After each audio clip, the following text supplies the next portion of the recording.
Well, we definitely arrived too late.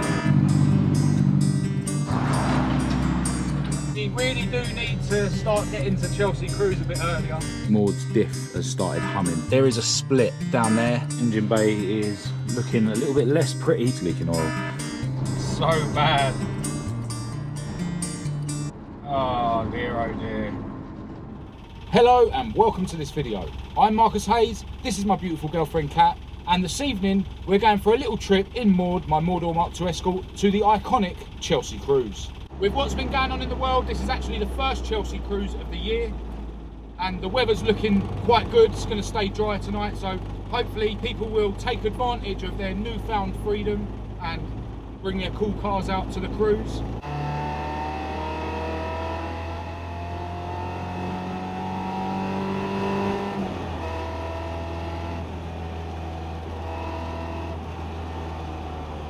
Hopefully we won't have any breakdowns tonight. I think the last time we went to Chelsea Cruise, the starter motor failed on Maude. The speedo seems to not be working tonight, so I'm hoping that the speedo cable doesn't sort of start dragging on the ground, because I really don't want to be laying on the floor and sorting that out.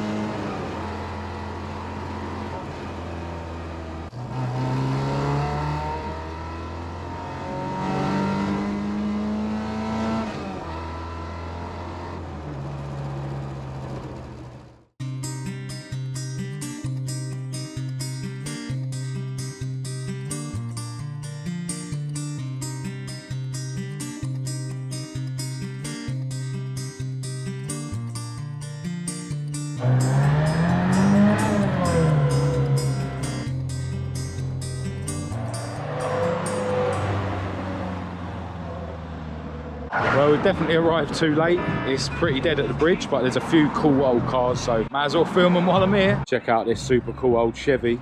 No doubt we'll have some sort of V8 in the bay. Chevy Impala, nice GMC pickup. Like the brown leather interior, that's really cool. I'm guessing that means it's got a 502 cubic inch V8.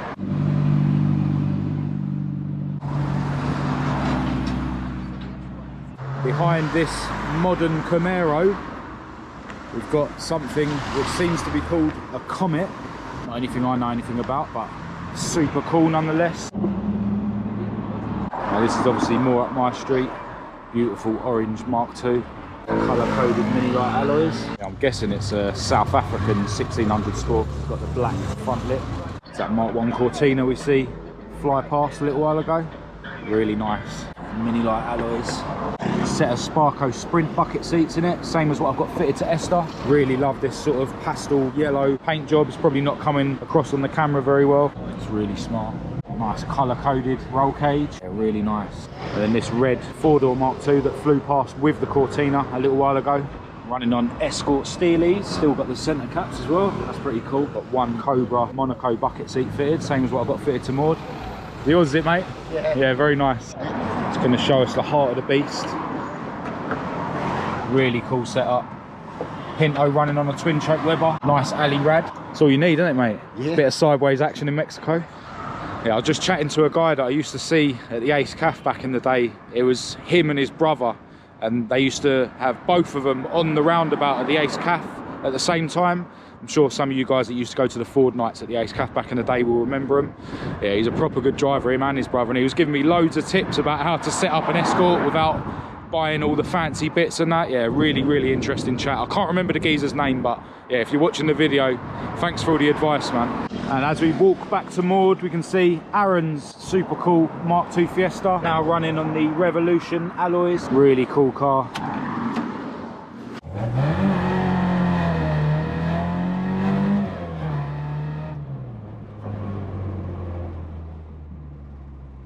We really do need to start getting to Chelsea Cruise a bit earlier. Whether it'll actually happen or not, I don't know. But I'm going to continue this video tomorrow when I'm going to be going around the garage to rip the engine out of Esther and find out exactly what's going on in terms of our oil leak, but I'm pretty sure it's the rear crank seal. We'll find out tomorrow, but you'll only have to wait a couple of seconds, so I'll see you then. All right, it's the next day and I got around the garage a bit later than I was planning to because I've been packing loads of your merch orders, so massive thanks to everyone who has been grabbing some bits. Now, because Maude is going to be getting a new paint job soon with a roller, I've decided to slash the price of all the Maude merch by 50%. All you need to do is type in the discount code ROLLER at checkout and the discount will be automatically applied. Now, one thing I didn't mention yesterday is that before we went to Chelsea Cruise, I adjusted the clutch cable a little bit and it's a lot better. I think I need to tighten it a slight bit more though. Another thing that I noticed on the way back from Chelsea is that Maude's diff has started humming. Now, as you'll know if you've been watching my videos, I do have quite a serious leak from the pinion seal on Maude's diff. We did try and change it once, but yeah, it didn't last long and it started leaking again. And I think she needs a new prop shaft because the one that's fitted to her, I've been running in both cars for years. And with it being a straight prop, it obviously does put quite a lot of strain on the pinion flange. I'm hoping with a new set of UJs or a brand new prop, it will stop leaking because I do like, you know, how positive a single prop feels. But the guy I was talking to last night about his setup on his red Mk2 Escort said that you are better off with a split prop because, you know, you have got less chance of those seals going. Anyway, today is not about Maude, it's about Esther. And I came round here all geared up to remove her engine, but I started having a look underneath through the gap between the bell housing and the sump, and I'll just get under there and see if I can shine a light to show you what I've seen. So if you look through here, you can see a sump gasket there, sort of, you know, where it gets crushed when you fit it. It's poking out of the back and kind of leaning against the flywheel. I don't know if I'm going to be able to get my finger in there and keep the camera there, but basically there is a split down there. Either that or the whole gasket has actually blown out from in between the sump and the engine. It's hard to show you, man.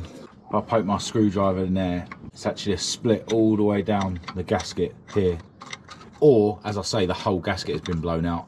But I think it's split because I think this gasket, when it's crushed, would be a bit wider than, you know, the rubber that's sitting there. Now, when I fitted that gasket, obviously I've done it with the engine upside down, which is, you know, the easiest way to do it. I was worried about how much was poking out, you know, after the rubber gasket was crushed.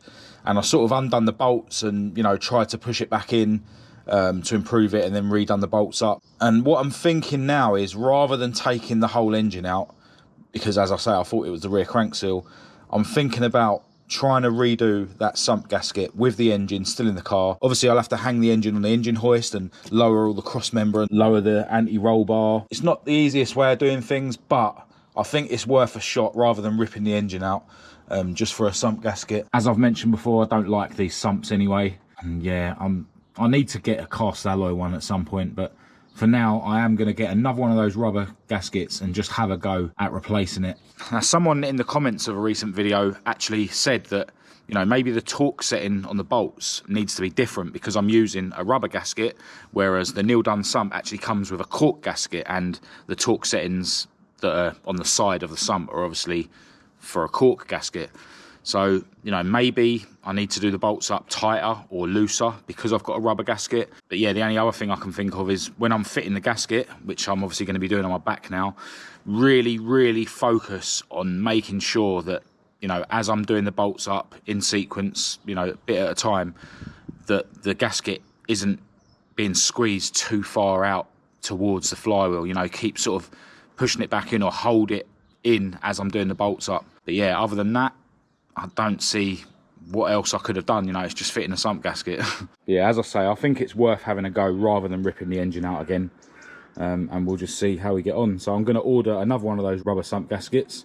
And today, I think I'm just going to get the car ready to do that job. As you'll know, if you've been watching my videos, I recently picked up this ST170 engine. So I'm going to fit this valve cover to Esther's engine. And then I can put her nice painted one away somewhere or put it on this engine just so it doesn't get scratched by the strap when I hook up the hoist to it. And yeah, I'll get the water rail out the way and stuff because I've got to remove that to put the other engine hook on here.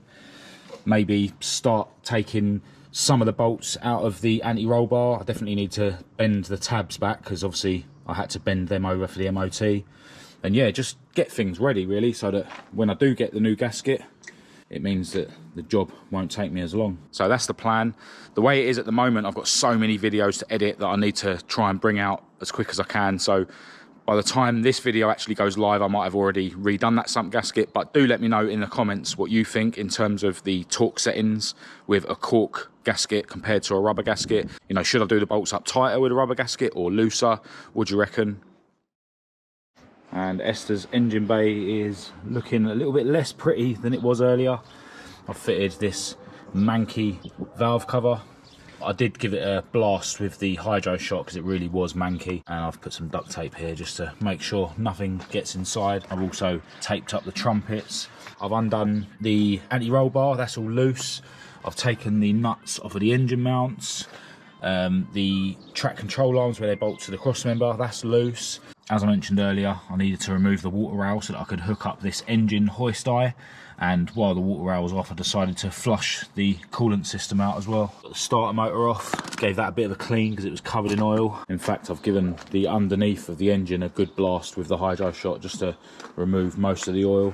The only thing that I haven't loosened that I'm going to need to undo is the bolts that hold the cross member into the chassis, because obviously that's holding the weight of the engine, so I won't loosen them until I've actually hoisted the engine up. So yeah, I shouldn't need to remove anything else really to hoist the engine up. I've given myself a real good head start on doing the sump gasket job. Esther's bonnet is so light that I need to tape the stalk to the car and to the bonnet. The lightest gust of wind and the bonnet lifts, and then, you know, the stalk wants to fall and I don't want it to scratch the wings. I do intend to put some little gas struts on the hinges so that I won't need to bother with the stalk. And for a while I've actually been wondering what length of little gas strut you need to do that mod on an Escort hinge, and Sean Green actually got in touch with me recently and told me that you need Mk1 Mondeo saloon boot struts, and he also sent me a picture of how he's got his set up. So yeah, massive thanks to you, Sean. It's going to be a great help. While I was around here, I've also topped up Maude's diff oil and adjusted her clutch cable a bit further. I actually checked Esther's diff oil while I was here as well, and that needed a little bit of a top up, and the driver's side half shaft looks like it's leaking oil slightly. When I do the longer wheel studs on the driver's side half shaft, I'll just seal the bearing in. But yeah, I'm going to pack up now and head home, and I'll be back round here next weekend to hopefully sort out Esther's oil leak.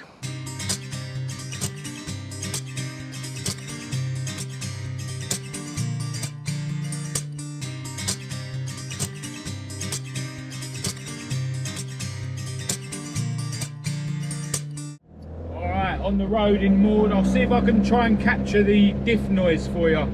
Put it in neutral, just roll.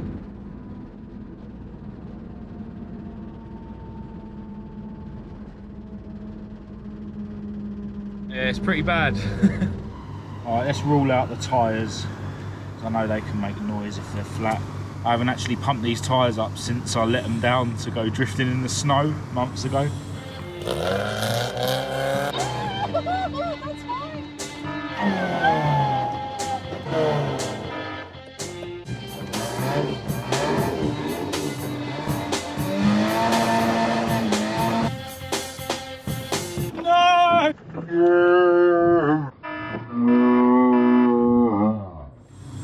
They all look like 20 psi. Yeah, noise is still there. It kind of sounds like a tyre noise, like it's like rubbing on the tyre, but tyres ain't hitting the arches. Only when I go over bumps. So bad. Oh dear, oh dear. Looks like Maude's getting a diff rebuild soon. That's going to mean that I'm going to need to buy a new prop shaft as well. Back at home, and I'm just about to devour a bowl of pasta that has been made by Kat's parents.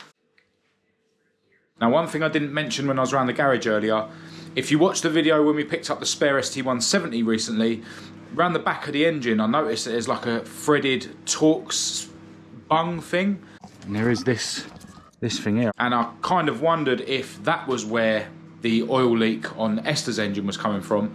Well, today I was able to poke my finger round to where that threaded stud thing is, and it was completely dry. So yeah, the oil doesn't seem like it was coming out of there. Now I'm back to work tomorrow, but at this point I still need to edit the last 4 or 5 videos that you would have already seen, so it's going to be a busy week for me. And then next weekend I'll be around the garage to change Esther's sump gasket, and hopefully that will solve her oil leak.